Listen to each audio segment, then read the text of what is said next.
Dengan basmalah kami siap melayani Anda.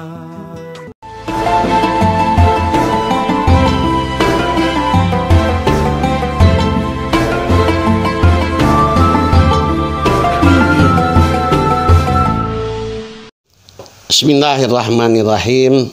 Assalamualaikum warahmatullahi wabarakatuh.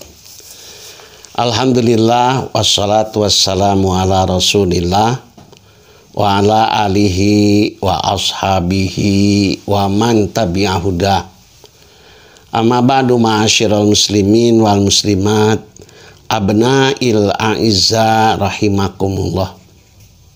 Saudara-saudaraku, pada suatu hari Rasulullah memanjangkan sujudnya di dalam sholatnya karena punggungnya ditunggangi oleh cucunya, yaitu Sayyidina Husain bin Ali. Pada kali yang lain juga Rasulullah pernah turun dari mimbar khutbah Jumaahnya karena cucunya Hasan terjatuh, dan kemudian Nabi turun dari mimbar tatkala sedang khutbah Jumat, memangku kemudian cucunya tersebut sambil Jum'ah, sambil sholat, sampai khutbah Jum'ah, sambil berkata, innama amwalukum wa auladukum fitnah. Sesungguhnya harta benda dan anak-anakmu adalah cobaan bagimu. Sangat toleran sekali Rasulullah di dalam hal ini. Sangat penuh kasih sayang sekali Rasulullah di dalam hal-hal demikian. Sangat lemah lembut sekali Rasul terhadap cucunya dalam hal itu. Tetapi pada kali yang lain, Rasul melihat Sayyidina Hasan memakan kurma yang ada di rumahnya, yang kurma itu adalah kurma zakat yang belum dibagikan. Maka Nabi dengan tegas, saya tidak menyebutnya keras, dengan tegas memerintahkan Hasan untuk memuntahkan kembali makanan yang ada dalam mulutnya, kurma yang ada dalam mulutnya. Sambil beliau berkata, anaking, kita keluarga Nabi haram memakan makanan dari zakat. Keluarga kita tidak boleh memakan makanan dari zakat. Dua fenomena ini, kelemah lembutan Nabi terhadap anak cucunya dalam hal ibadah, tetapi kekerasan, ketegasan Nabi dalam makanan halal, menunjukkan kepada kita bagaimana Nabi menjaga keluarganya dari makanan-makanan yang, atau dari asupan-asupan yang tidak benar atau tidak baik, yang haram. Saudara-saudaraku, pengajian kali ini saya ingin mengungkapkan bagaimana barokahnya hidup kita di dunia dan di akhirat kelak. Bila kita apik dalam rizki, dan bagaimana bahayanya hidup kita di dunia dan akhirat bila kita mencicipi sesuatu yang tidak halal, apalagi bila kita memakannya atau bahkan menumpuknya atau mengumpulkannya. Saudara-saudaraku, inilah keuntungan bila kita selalu memakan yang halal, baik zatnya ataupun cara mendapatkannya. Dan bagaimana pula bahayanya bila kita memakan yang haram. Pertama, rizki yang halal menjadi jaminan akan dekatnya kita dengan Allah Subhanahu wa Ta'ala. Ada seorang sahabat yang setiap saat mengurus Nabi, menjaga Nabi, bernama Sa'ad bin Abi Waqqas. Satu saat ditanya beliau oleh Nabi, wahai Sa'ad, mintalah sesuatu kepadaku, dan aku akan memohonkannya kepada Allah untukmu. Dengan sopan dan santun Sa'ad berkata, ya Rasulullah, tolong pintakan olehmu kepada Allah agar aku menjadi orang yang dekat dengannya, taqarrub dengannya, dan karena itu doa-doaku akan diijabah oleh Allah. Nabi mulia kemudian berkata, untuk hal itu wahai Sa'ad, aku akan doakan kamu, tapi bantulah aku agar doaku itu diijabah dengan cara memperbaiki dan apik telalawara tegagabah pada makananmu.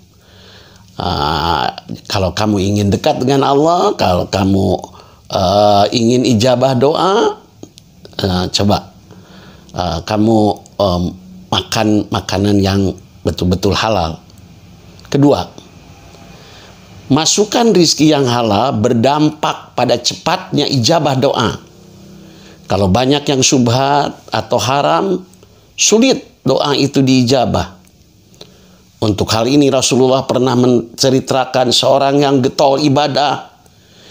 Jauh perjalanan yang dilaluinya mungkin untuk menuntut ilmu, atau mungkin juga untuk berdakwah. Dan sering ia berdoa. Namun kata beliau, wa mat'amuhu haram, wa malbasuhu haram, wa gudiya bil haram, fa anna yustajabulah.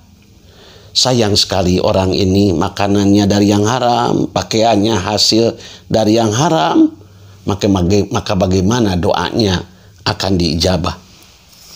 Ketiga, bila makanan kita, rizki kita, masukan kita dari yang halal-halal, maka hati kita akan menjadi hati yang lemah lembut. Sebaliknya, bila banyak masuk asupan yang haram, maka hati kita menjadi keras, heras, teas, berdegong. Ada seseorang yang datang kepada Imam Ahmad bin Hambal untuk mengadukan kekerasan hatinya. Maka Imam Ahmad bin Hambal berkata, lembutkanlah hatimu dengan cara hanya mengasup makanan yang halal. Ibnul Qayyim al-Jauziyah berkata, makanan halal itu masuk ke dalam tubuh dan sesuai dengan fitrah, sesuai dengan kesucian hatimu. Makanan halal itu mensucikan darah, lalu kolbu yang menjadi pusat peredarannya menjadi terbasuh adanya. Keempat, bila makanan kita dari yang halal, maka kita menjadi mustahik surga. Sebaliknya, bila kita banyak makanan yang haram, kita berarti ahli neraka. Kullu lahmin nabata min haramin fannaru aulalah. Nabi bersabda, setiap daging yang tumbuh dari makanan yang haram, maka neraka lebih pantas baginya. Saya mengambil sebuah sejarah sahabat. Abu Bakar As-Siddiq makan di rumahnya. Kemudian istrinya memberitahu bahwa hidangan itu adalah makanan kiriman dari tetangganya yang tukang ramal, dukun. Maka dengan cepat Abu Bakar As-Siddiq memasukkan 3 jarinya ke pangkal lidah dan dimuntahkannya lah makanan yang ia makan itu semampu yang ia mampu, semua yang ia mampu. Beliau berkata, andaikan makanan itu tidak bisa keluar, kecuali ruhku pun, nyawaku pun harus keluar juga, aku akan tetap mengeluarkannya. Ya Allah, aku berlepas diri bertanggung jawab dari setiap yang sudah masuk ke urat dan ke lambung, tidak bisa dikeluarkan, maafkanlah aku dalam hal ini. Kelima, makanan halal menguatkan ketaatan. Makanan atau asupan yang halal adalah pengokoh ketaatan bagi segenap anggota badan. Seluruh bagian tubuh yang tumbuh dari zat-zat yang bersih, baik dan suci akan ringan memenuhi panggilan pengabdian. Bila asupan makanan kita halal, maka lembar-lembar Al-Quran jadi tampak indah. Azan terasa merdu, lapar puasa terasa syahdu, mengeluarkan zakat menjadi ringan, dakwah dan jihad serta syahid pun akan terasa agung. Saudara-saudaraku, Kangjeng Nabi Muhammad SAW bersabda kepada menantunya Sayyidina Ali, "Wahai Ali, orang yang mengasup makanan halal, agamanya akan bersih, hatinya menjadi lembut, dan doanya tidak ada penghalang. Barang siapa yang mengasup makanan syubhat, maka agamanya akan menjadi samar-samar dan hatinya menjadi kelam. Dan barang siapa yang mengasup makanan haram, maka hatinya akan mati, agamanya akan menjadi goyah, keyakinannya menjadi melemah, ibadahnya pun semakin berkurang." Hadis ini diriwayatkan oleh Musnad Imam Ahmad.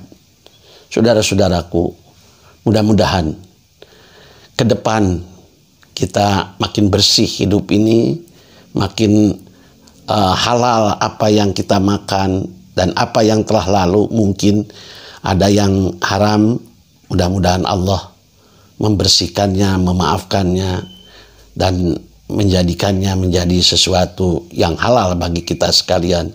Aqulu qouli hadza wastaghfirullaha li wa lakum. Wassalamualaikum warahmatullahi wabarakatuh.